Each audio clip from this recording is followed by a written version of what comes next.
So do most PDEs just have this like property?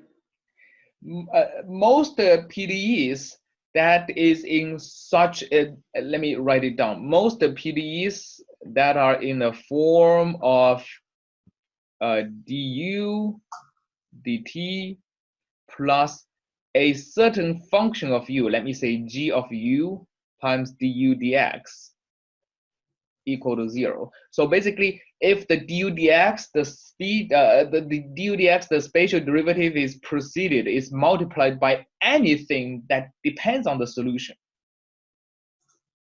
you would expect that shock waves could form in this equation, right? For some initial condition, no matter what g is, as long as it is not a constant.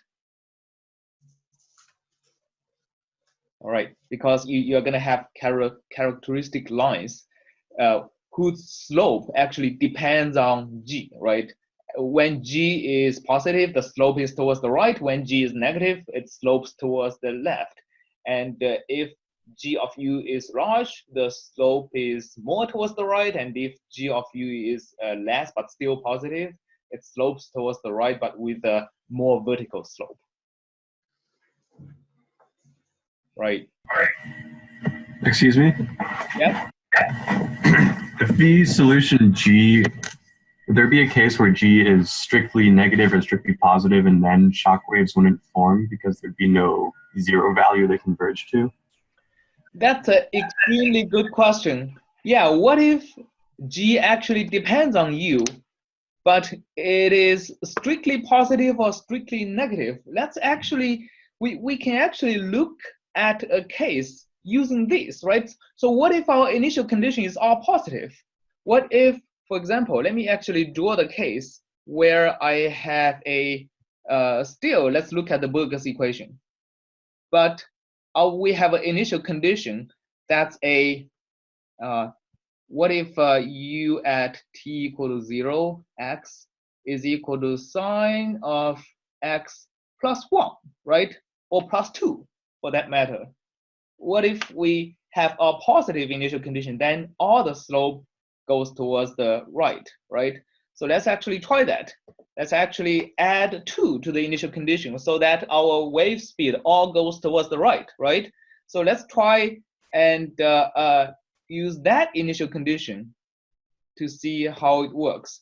So let's contour f of x, t, and u with 100 different, let's do 25 different slopes.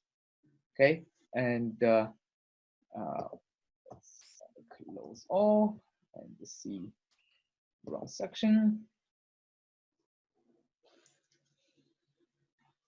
Okay, now this is the case, right?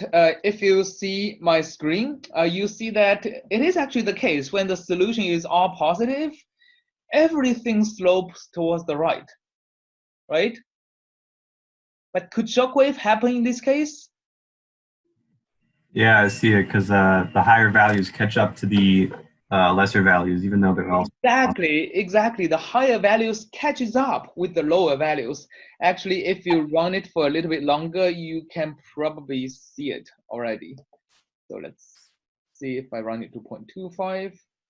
Yes, you see, like whenever the characteristic lines actually collide with each other, you see this thick.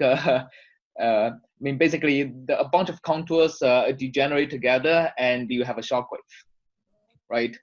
Basically, in this kind of a PDEs, you can actually prove that these contour lines are actually always going to be straight, except for you have a shockwave, right? Except for you get a shockwave, then the contours would have to curve, they merge into each other.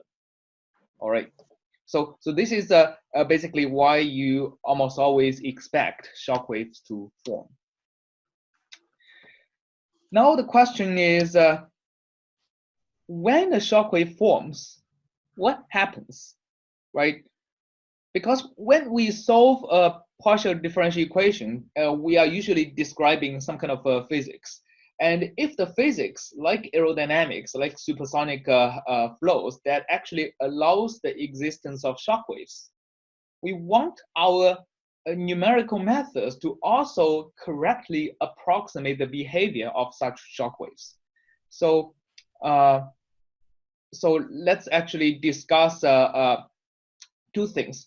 One is, how should our finite volume method deals with this kind of shock waves so that it wouldn't be defeated by the fact that the derivative at the shock waves are infinity. The second order derivatives are also infinity at the shock wave.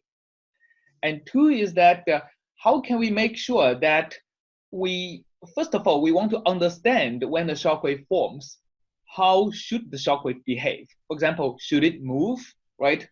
We have actually used the finite difference method we studied last time, and it seems to indicate the shock wave is moving. But we know the finite difference method is not guaranteed to do things correctly, right? So is this real or not? Does the shock wave actually move or it stays there? And if it moves, how fast is it moving?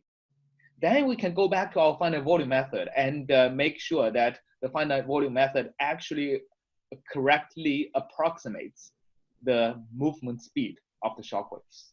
So that's what we are going to be doing today.